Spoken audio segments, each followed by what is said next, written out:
Hello students of BSc second year. Here I am Dr. Raksha Mishra.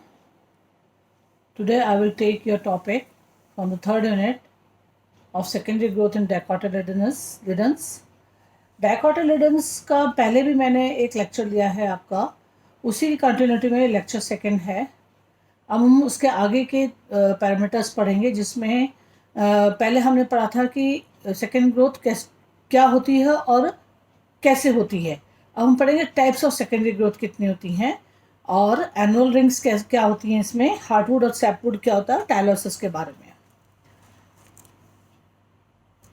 तो हम देख रहे हैं कि सेकेंडरी ग्रोथ जो होती है वो तीन प्रकार की होती है। एक होती है सनफ्लावर टाइप। हमने पहले जिक्र किया था पहले वाले लेक्चर के अंदर कि सेकेंडरी ग्रोथ होती कैसे।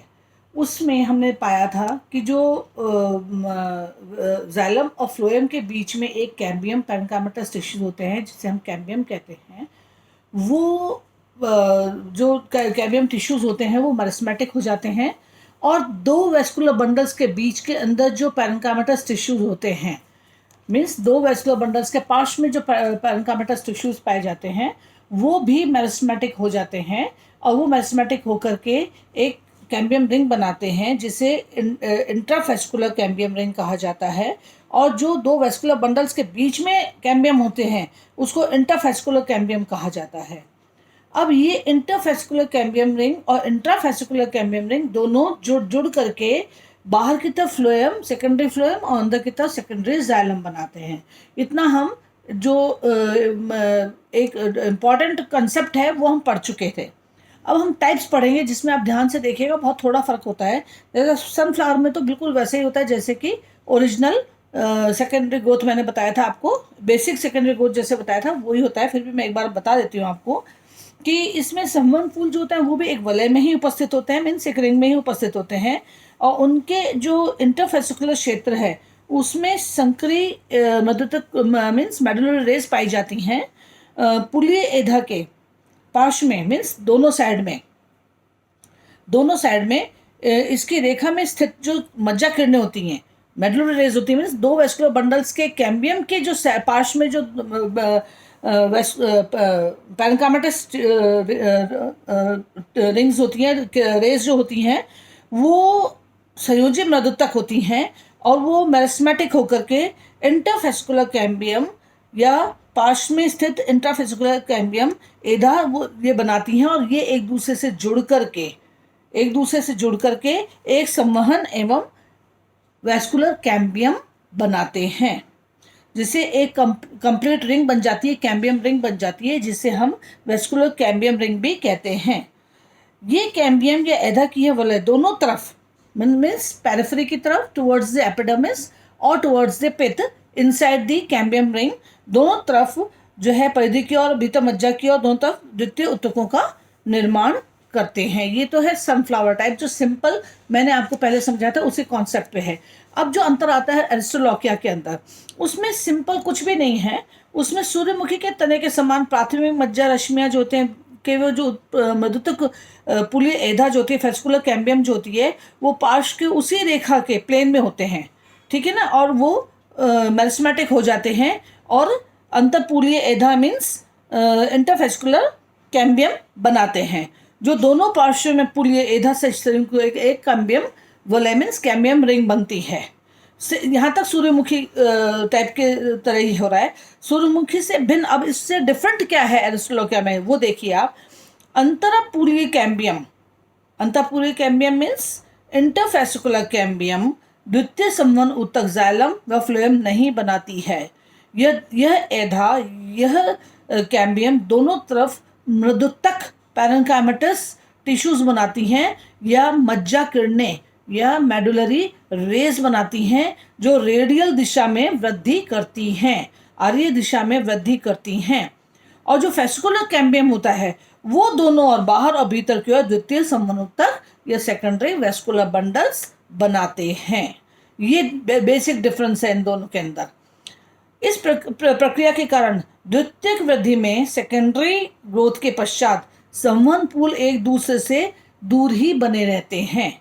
उनके बीच में डिस्टेंस होता है और इनके मध्य में काफ़ी चौड़ी सेकेंडरी मेडुलरी रेज द्वितीयक मज्जा किरणें होती हैं। ये सनफ्लावर में और एरिस्टोलॉकिया टाइप में अंतर है। अब लाइनिम में देखिए आप क्या अंतर है। लाइनिम के तने की जो प्राथमिक संरचना में संवहनपूल वही एक वलय में व्यवस्थित होते हैं, मीन्स एक रिंग में ही होते हैं, लेकिन ये परस्पर एक दूसरे से बहुत पास पास होते हैं और सघन रूप से विन्यासित होते हैं। तो किन्हीं दो संवहनपूलों को पृथक करने वाली प्राथमिक मज्जा किरणें इनके बीच में नहीं पाई जाती, मीन्स दो वेस्कुलर बंडल्स के रिंग के बीच में मेडुलरी रेज नहीं पाई जाती है। इस प्रकार लैनियम के अंदर एक बंद अवरित संवहन सिलेंडर बनता है।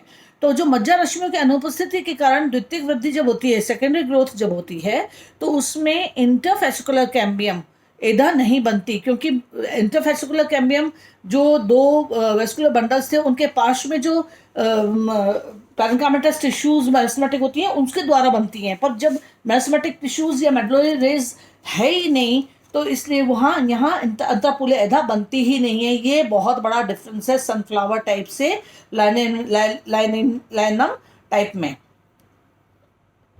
इस एधा या पुले एधा पार्श्व में परस्पर जुड़कर, पुले एधा मीन्स फेसिकुलर कैम्बियम जो है वो पार्श्व में परस्पर जुड़कर के एक पूर्ण मतलब इतने पास पास होते हैं वेस्कुलर बंडल्स के, इनकी कैम्बियम ही आपस में जुड़ जाती है और एक पूर्ण संवहन एधा वलय बनाती है, एक कंप्लीट वेस्कुलर रिंग बनाती है। इस एधा वलय के दोनों ओर, इस कैम्बियम रिंग के दोनों ओर बाहर और भीतर संवहन ऊतक बनते हैं और संपूर्ण अवरित कंटिन्यूस संवहन सिलेंडर ही रेडियल दिशा में वृद्धि कर व्यास बढ़ाता है। मीन्स एक सिलेंडर के रूप में कंटिन्यूस होते हैं, इनके बीच में कोई दो वेस्कुलर बंडल्स के बीच में कोई गैप नहीं होता। ऐसे द्वितीयक वृद्धि लाइनम, निकोटियाना, टीलिया आदि के स्तंभों में पाई जाती है। ये सब आपका था टाइप्स ऑफ सेकेंडरी ग्रोथ। अब हम लेंगे नेक्स्ट टॉपिक है एनुअल रिंग्स। अब देखिए एनुअल रिंग्स के अंदर क्या होता है कि जो बहुवर्षीय पादप होते हैं, द्वितीयक जाइलम में विभिन्न मोटाई के सेकेंडरी स्तर पाए जाते हैं। ये स्तर द्वितीय वृद्धि युक्त स्तंभ की अनुप्रस्थ काटने वलय या वलयों के रूप में स्पष्ट दिखाई देते हैं। इन्हें वार्षिक वलय या ग्रोथ रिंग्स कहते हैं। प्रत्येक रिंग एक वृद्धि ऋतु में ही हुई जाइलम वृद्धि को इंगित करता है। हर एक रिंग जो है एक वृद्धि ऋतु में, मतलब किसी पर्टिकुलर ऋतु के अंदर जो जाइलम में वृद्धि हुई थी उसको बतलाता है। प्रत्येक वलय पादप के केंद्रीय अक्ष को घेरे हुए बनता है। हर जो भी वलय बनता है, जो भी रिंग बनती है इसकी, वो बीच के अक्ष को, केंद्रीय अक्ष सेंट्रल एक्सिस को घेरे हुए बनती है। वार्षिक वलय का बनना एधा की सक्रियता पर वातावरणीय प्रभाव के कारण होता है। बसंत ऋतु में एधा अधिक सक्रिय होती है, स्प्रिंग सीजन में बहुत सक्रिय होती है एधा, कैम्बियम रिंग जो होती है, इसलिए वहां अधिक काष्ठ उत्पन्न करती है, जिसे वसंत काष्ठ, स्प्रिंग वुड या अर्ली वुड भी कहा जाता है। और शरद काल में मीन्स ऑटम सीजन में एधा की सक्रियता कुछ कम हो जाती है, जिससे कम काष्ठ बनता है, कम वुड बनता है। इस काष्ठ को शरद काष्ठ या पश्च काष्ठ भी कहते हैं, मीन्स ऑटम वुड या लेट वुड भी कहते हैं। वातावरणीय परिवर्तन के कारण पादपों के वृद्धि काल की अवस्थाओं में वृद्धि वलय, ग्रोथ रिंग्स जो होती हैं वो बनती हैं। वृद्धि ऋतु की प्रारंभिक अवस्था में बना द्वितीयक जाइलम अर्ली वुड कहलाता है तथा वृद्धि ऋतु के अंतिम चरण में बना द्वितीयक जाइलम लेट वुड कहलाता है। अग्रदारुक उपशदारु का परिवर्तन संवहन एधा पर ऋतु परिवर्तन के प्रभाव के कारण होता है। शीतोष्ण क्षेत्र में शीतकाल में एधा की सक्रियता बहुत कम हो जाती है, विंटर में बहुत कम हो जाती है और नव कोशिकाएं नहीं बनती। ये सब इसके बारे में अब मैं और आपको इसके डिटेल में बताती हूँ इस चीज के लिए, एनुअल रिंग्स के लिए।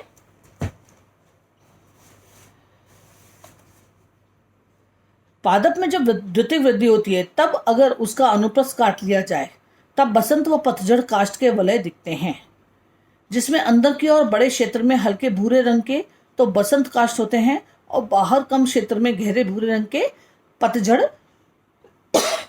ऑटम वुड होता है। यह एक वलय जिसमें दोनों प्रकार के अर्थात बसंत व पतझड़ काष्ठ हैं जो एक दूसरे से ऑल्टरनेटली या एकांतर स्थित रहते हैं, एक वर्ष की वृद्धि दर्शाते हैं। इसी प्रकार जितने भी वलय अनुप्रस्थ काष्ठ में उपस्थित होंगे उतनी ही पादप की आंक जो है एज आंकी जाती है। वार्षिक वलयों की गणना करके पेड़ की उम्र जानने के विज्ञान को डेंड्रोक्रोनोलॉजी कहते हैं। अमेरिकन रेडवुड सिकोया डेंड्रॉन के आदि भाग पर काटे गए अनुप्रस्थ काष्ठ द्वारा इसके वार्षिक वलयों की गणना करने पर इसके 35 वर्ष निर्धारित किए गए थे। पूरे साल जो है कैम्बियम की जो एक्टिविटी होती है वो एक जैसी नहीं होती है। ये वातावरण के परिवर्तन के कारण कभी कभी सुस्पष्ट वार्षिक वलय भी नहीं बना पाते हैं तथा कभी कभी एक से अधिक वलय भी बन जाते हैं। यह आभासी वार्षिक वलय कहलाते हैं। ये जो वृद्धि की प्रतिकूलता परिस्थिति, जैसे पौधे के सक्रिय वृद्धि के समय अचानक कुछ समय का सूखा पड़ जाना जिससे काष्ठ का शरद काष्ठ के समान बन जाना, अथवा भूमि में जल की अधिकता हो जाना या वृक्षों को जानवरों द्वारा नुकसान पहुंचाना, इन सब कारणों से बनते हैं। इसके अलावा ट्रॉपिकल जंगलों में जहां पूरे वर्ष मौसम में बहुत अधिक बदलाव नहीं आता, वहां जो वार्षिक वलय बनते हैं बहुत स्पष्ट नहीं होते। उन्हें ग्रोथ रिंग्स कहते हैं, स्पष्ट होते हैं, अतः इन्हें वृद्धि वलय या ग्रोथ रिंग्स भी कहते हैं। वार्षिक वलय केवल सब ट्रॉपिकल जलवायु में उगने वाले वृक्षों में ही सुस्पष्ट पाए जाते हैं, जैसे आम, जामुन, ये इनके अंदर बहुत अच्छे पाए जाते हैं। बसंत काष्ठ व पतझड़ काष्ठ जो है ये इसके अंदर हम अगर अनुप्रस्थ काष्ठ देखने पे हमें बहुत विभिन्नताएं दिखाई देती हैं, जो कि मैं बाद में आपको उसमें नोट्स में बताऊंगी, वो उसमें देख लीजिएगा। ये आपका सारा एनुअल रिंग्स के बारे में है। इधर मैंने डायग्राम भी बना रखा है आपका एनुअल रिंग्स का, ऑटम रिंग, ऑटम वुड और स्प्रिंग वुड का। नीचे जो गहरी है वो ऑटम वुड है और जो ऊपर की पतली है वो स्प्रिंग वुड है। अब हम लेंगे हार्डवुड एंड सैपवुड। द्वितीयक फ्लोएम, सेकेंडरी फ्लोएम और जाइलम की सभी कोशिकाएं पादप के लिए पूरे समय तक खाद्य व जल का ट्रांसपोर्टेशन करती हैं, परंतु कुछ समय बाद इसका कुछ भाग निष्क्रिय हो जाता है और पादप को यांत्रिकी बल प्रदान करने लग जाता है, उसका कार्य बदल जाता है और वो मैकेनिकल स्ट्रेंथ प्रदान करने लग जाता है। इस समय अगर हम तने का अनुप्रस्थ काट लें, अगर इसका हम इस समय लेंगे तो मध्य का केंद्रीय भाग गहरे हरे रंग का प्रतीत होता है, गहरे हरे रंग का प्रतीत होता है। अतः यह काष्ठ, ये जो वुड होती है इसे हम हार्डवुड या ड्यूरामेन कहते हैं। और बाहर का जो द्वितीयक फ्लोएम और जाइलम से निर्मित भाग जो होता है, जो खाद्य और जल का संचालन कर रहा है, ट्रांसपोर्टेशन कर रहा है, वो हल्के रंग का होता है और उसमें जीवित कोशिकाएं होती हैं तथा संग्रहण के कार्य में भी सहायक होती हैं।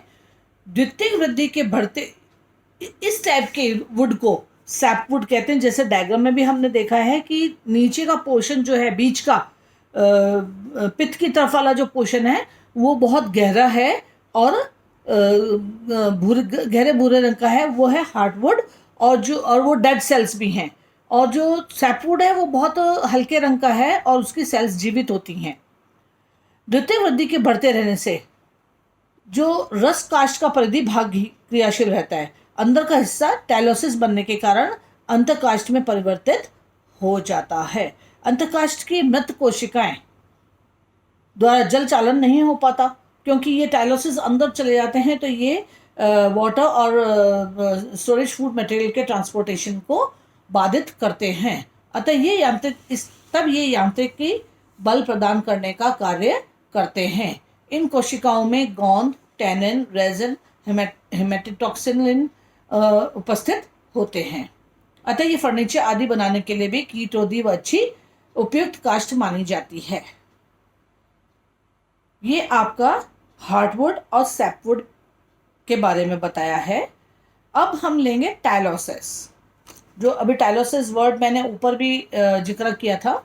द्वितीय वृद्धि के सेकेंडरी ग्रोथ के द्वारा निरंतर फ्लोएम और जाइलम की कोशिकाओं की संख्या में बढ़ोतरी होती रहती है और पौधे का व्यास बढ़ता चला जाता है। इस समय पौधे को खाद्य तथा जल चालन के साथ साथ यांत्रिकी बल की भी आवश्यकता होती है।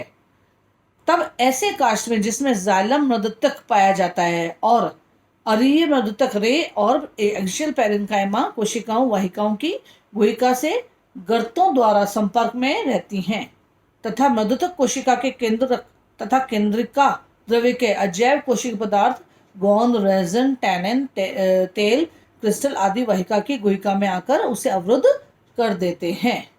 इससे जल के लिए अपरागम्य या ये जल को ट्रांसपोर्ट नहीं कर पाते हैं। ये संरचना जो जाइलम और मृदुतक से अतिवृद्धि के रूप में प्रकट होती है, इसके संपर्क गर्त से प्रवेश करके गुब्बारे के समान फूल जाती है अंदर की तरफ और इसमें सभी अजैव पदार्थ उपस्थित रहते हैं। इसे टायलोसिस कहते हैं। द्वितीय जाइलम के अंतःकाश में वाहिकाएं जब निष्क्रिय होने लगती हैं तब टायलोसिस बनते हैं तथा सभी वाहिकाओं की गुहिका टायलोसिस से भरी हुई दिखाई देती हैं। फ्लोएम की चलनी नलिका जब इसके संपर्क में स्थित मृदुत कोशिकाओं पैरेन्काइमटस टिश्यूज की अतिवृद्धि से अवरुद्ध हो जाती हैं तब ये टायलोसॉइड कहलाता है। अब क्योंकि टायलोसिस में सभी अजैविक पदार्थ वाहिका की गुहिका को बंद कर देते हैं और उसमें गोंद, रेजिन, टैनिन उपस्थित होते हैं, अतः यह काष्ठ गहरे भूरे रंग की भी दिखाई देने लग जाती है। तो ये सारा आपका टायलोसिस के बारे में है। ये आपका कंप्लीट हुआ सेकेंडरी ग्रोथ इन डाइकोटिलेडन्स जो लेक्चर सेकंड में। नेक्स्ट टॉपिक जो है वो हम नेक्स्ट लेक्चर लेंगे। Thank you.